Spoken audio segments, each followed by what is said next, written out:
I'm going to be talking about the third installment that we just released, I guess in September, on the latest World Resources Report, Towards a More Equal City. And this paper is on urban energy, specifically how do we power cities in the global south, how energy access for all benefits the economy and the environment. So that's the report. I did this along with two WRI colleagues, Sarah Martin, who has subsequently moved on, Li Wanzhou, and David Satterthwaite at the International Institute for Environment and Development. So I'm going to talk a little bit, here's the outline. First, the research question, why energy is important to the city, key energy challenges facing cities in the global south, and then I'll get into our solutions that we propose, and then what can be done to accelerate these solutions, and some concluding remarks. So firstly, throughout the whole WRR, our research question is really about how do we address the needs of the urban underserved while also achieving economic prosperity and safeguarding environmental quality. So here I'm looking at this question of how do we provide cleaner, more affordable, and reliable energy services to the urban underserved. So firstly, this is pretty obvious, I think, to most people, but energy literally fuels the economy. This is a graph of megacities of the world, and you can see that there's a really strong correlation between the electricity per capita and the GDP per capita of the cities. Another thing to note is that cities that actually supply a small amount of electricity per capita also tend to have high access issues, high access problems. You can see that by the size of the squares. That's the households with grid access. So it's important to note is energy is not only important for the economy of the city overall, but it's very important for the informal settlements who are often overlooked. So a lot of households in informal settlements have fairly energy intensive businesses that they run. And the contribution of those informal settlements to the economy can be quite large. I mean, in our paper we talk about Dharavi in Mumbai, which I think contributes about $300 million to the economy in Mumbai per year. So that's just to sort of set the stage. And then before I get into some of the solutions we propose, I would like to talk about what we consider sort of the three big challenges facing cities in the global south. One, energy access, reliability, and affordability remain vexing and really overlooked urban problems. In low-income areas in sub-Saharan Africa, residents have only about 58% or 72% have access to electricity. Close to 500 million urban residents use solid cooking fuels and all the associated public health risks that go along with using those fuels. Often, if they are connected to the grid, it's quite unreliable. A lot of electricity gets lost in transmission and distribution. And poor households in the global south can often spend an inordinate amount of their household income on energy, in some cases up to a quarter. So this just shows that the lack of access to energy is a really profound problem in sub-Saharan Africa especially, and also low-income countries more generally. So the second challenge that we've identified is that rapidly growing regions in the global south face potentially unsustainable demands in energy. This is also some data we have on megacities, and it just shows that in many cities, the increase in electricity consumption, this is over a 10-year period, has far outstripped the rate of population growth and the rate of GDP growth.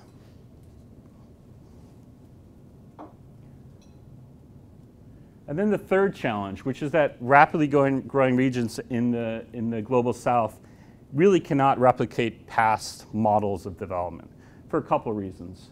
One is, as we all know in the news stories, air quality is a major concern. The mega cities in South Asia will have PM levels double those in cities in the global north. There's also this concern with climate change. So the climate imperative means that all cities, not just those in the global north, will need to act. About 85% of global GDP is at the city level, 70% of global CO2 emissions. So all cities play a role in this mitigation challenge. This just shows some data we have from the Stockholm Environment Institute that just shows that the share of urban emissions from countries in the global south, now approximately 27%, will increase to more than half in 2050 under business as usual. And this slide sort of summarizes our challenges. You can see that the issues on access to modern cooking fuels and electricity are most pervasive and profound in sub-Saharan Africa. The colored regions show the carbon intensity of electricity. So this is where sort of the mitigation challenge in terms of decarbonizing electricity is strongest. Many cities in the global south, or many countries in the global south, have fairly low carbon intensive electricity supplies, with the exception of some of the most important countries, India, China, Indonesia, South Africa. Now to get on to our solutions. The first solution we promote is just this acceleration of the shift to cleaner cooking. And here we're talking about modern fuels, LPG, ethanol in some cases, and electricity. And in those places where there's still the use of solid biomass for cooking, there certainly can be acceleration of low emission and efficient cook stoves. So this problem, we think of it more as a rural problem. As I mentioned, it's still a pervasive problem in urban areas. It's easier to tackle this in urban areas because of the agglomeration benefits of cities. So the infrastructure and density allow for a distribution network of fuels and stoves.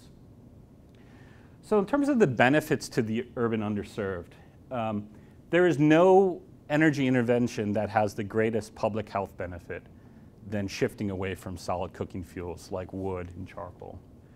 In 2010, we estimate that it's likely that about 550,000 people, 550,000 premature deaths may have occurred due to the household use of solid cooking fuels. Shifting away from solid cooking fuels also brings productivity benefits, fuel savings, reduction in time for fuel wood collection. And there are also benefits, of course, to the city. The use of solid cooking fuels for cooking not only affects indoor air quality, but also outdoor air quality. And in places like sub-Saharan Africa, the greatest contributor to PM levels, particulate matter levels, is the use of solid cooking fuels. And actually, there's obviously greenhouse gas emissions reductions and fiscal savings. So countries that are subsidizing kerosene, even if they move to subsidizing LPG, there'll be fiscal benefits because of the energy intensity, the energy per unit fuel is greater for something like LPG. And we think that this sort of day and age, there's a lot of promising new consumer finance models associated with cooking. Pay-as-you-go is one. There's stove sharing models. There's new models in Africa where they essentially incorporate the price of fuel into the stove, or price of stove into the fuel costs. This graph actually shows the sort of the health benefits of shifting away from solid cooking fuel to modern fuels like LPG. So as you can see on the left side, that's PM emissions on a per stove per day basis, and then on the right side, it's the intake per person per day. So massive reductions from things like unvented wood stoves on the left, or unvented coal stoves, to LPG. About 200 times the reductions in terms of particulate matter inhalation. The next thing we discuss is this scaling up of distributed renewable energy. And here we're really focusing on solar PV. Solar has greater potential in most of the cities in the global south that we're talking about. But we want to emphasize that we view this as complementary to the traditional grid connection approach. So we're not talking about distributeds completely supplanting the grid model, but we do emphasize that, look, I mean, this Under business as usual, the IEA, the International Energy Agency, projected that even under the current situation, about 100 million people in urban areas would lack electricity in 2030. So clearly the traditional grid connection model cannot do it alone. So we know the potential is great. The IEA estimates that 30% of urban electricity needs can be met by rooftop solar in 2050. And what are the benefits to the underserved? Well, we address the immediate and urgent access problem, especially in formal areas. Grid reliability, obviously, that's a big problem, particularly in places like South Asia. There's a lot of grid intermittency. Big cost reduction. So a lot of people are forced to use backup diesel generators because of an intermittent grid. And the levelized cost of electricity from diesel is much, much higher than solar PV. Also, distributed renewables like solar provide the promise of those people who use these panels not only to be consumers, but to be prosumers. So to sell excess electricity back to the grid if you're connected to the grid. And then, of course, benefits to the city. Avoided costs of new transmission, reduced electricity demand, reduced greenhouse gas emissions, local employment benefits. We know in general that the number of jobs per installed unit of installed capacity for renewables is higher than fossil fuels. There's lots of local business development because local businesses will need to install the panels and maintain the panels. So shifting some of that electricity supply into the city will promote economic growth within the city. And right now we're really experiencing a solar revolution in Africa. So this use of pay-go, where you rent a rooftop solar panel and you pay per increment of use on a daily, a weekly, or monthly basis, it's really taking off. In 1 year, we have a doubling of households using pay-go.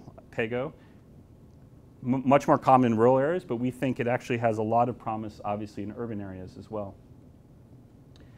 This just shows the levelized cost of electricity of solar PV in different regions of the world. And the thing I would like to point out is that if you look at China and India already, the cost of solar PV is competitive with natural gas fired generation in those countries. And about half the cost of solar PV is associated with the materials cost, the cost of the panels. So while we don't have data on other regions, this sort of negative trend, this sort of negative exponential trend, I think is very promising in general for the competitiveness of solar PV. And then the last thing we talk about is the need to increase energy efficiency measures, particularly building codes for new construction and energy efficient standards for appliances. So using the best available individual appliances can reduce energy costs by 40 to 50%. This is work from the IPCC. Likewise, building energy efficiency measures can reduce energy by 50 to 90% in new buildings and 50 to 75% in existing buildings. So massive cost savings and energy savings. So what are the benefits to the underserved? So cost savings, even if the underserved are not consuming much electricity, for those who have access to electricity, any percent increase in efficiency in terms of their appliances will bring cost savings. We know in the case of building codes that energy efficient building codes can increase productivity because they increase sort of the health of those residents who are in these buildings, reduce heat-related mortality, respiratory diseases, et cetera. And then, of course, benefits to the city. So increase energy productivity, you're getting more GDP per unit energy, obviously, if you increase your energy efficiency. Reduce need for new capacity. In those cities that rely on a very dirty, energy-intensive grid, every unit of energy that you saved, every megawatt, will contribute most likely to reductions in particulate matter. And then, buildings, both residential and commercial buildings, are the largest consumer of energy in a city. So this is an area where there's the greatest potential lock-in for cities. So any reductions now will have a long-run impact on future emissions. And while building codes have been implemented in many parts of the global north, there's still a dearth of codes in the developing world. The same with standards and labeling programs for appliances. But there are some really good examples in Mexico and Ghana where the consumers have really reaped pretty significant benefits in terms of cost savings. And Tianjin, China is an example of a country a city that has enacted its own building code. So there's a national building code, but it implemented its own city-specific code for heating. And I think it's reduced heating demand by 30%. So this slide summarizes our solutions and the benefits to both the underserved and the overall economy and the environment of the city. So, that's all well and good. We've identified a few solutions we think have a lot of promise. So what can be done to accelerate these? Well, obviously all these solutions need enablers. So it's governance, you need good institutions, you need the right policy incentives, you need finance. All actors will need to play a role. Development finance institutions, national government, local governments, NGOs, the private sector. And here's just a few things that some of these actors can do. Well, cities need to lead by example. So renewable energy and energy efficiency policies, often done at the national scale, they can be implemented at the local scale. It's critically important that cities enforce regulations, enforce building codes.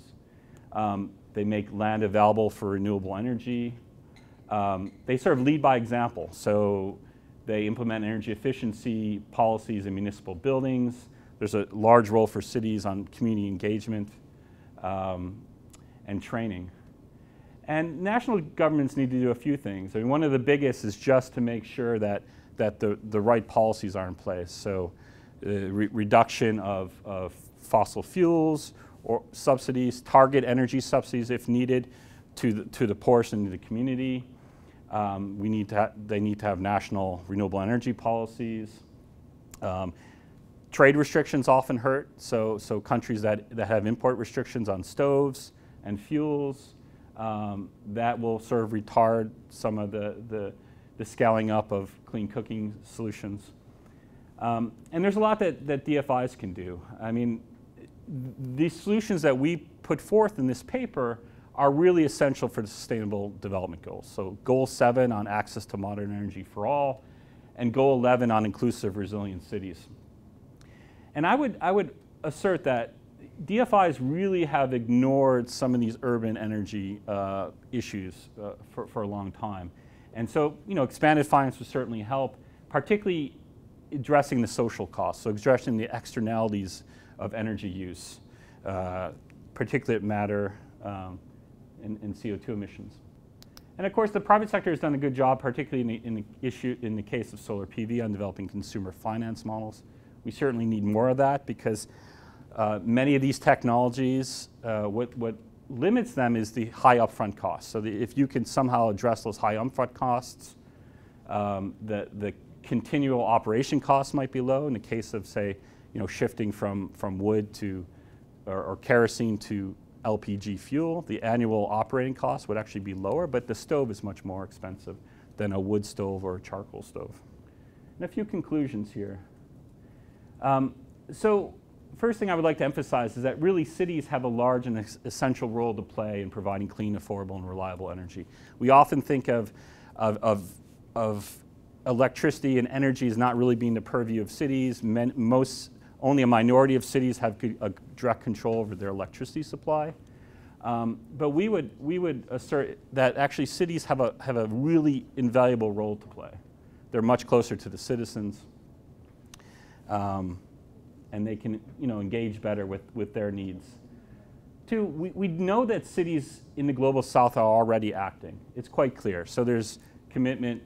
Over 300 cities have committed to the Compact of Mayors to make climate change commitments. Many cities have started to adopt renewable energy policies. So Cape Town and Bangalore both have net metering policies. Delhi has a rooftop rental model for solar. The case of Tianjin, it implemented its own ambitious building energy efficiency code. So there are good examples of cities really taking the reins and making good progress. And then there are promising trends. So costs of PV, as I mentioned, is declining. It's declined by about a third, I think, from 2015 to 2016. So the panels keep coming down. And we see this proliferation of consumer finance models. Thank you. So at that, I'll take any questions or comments people have.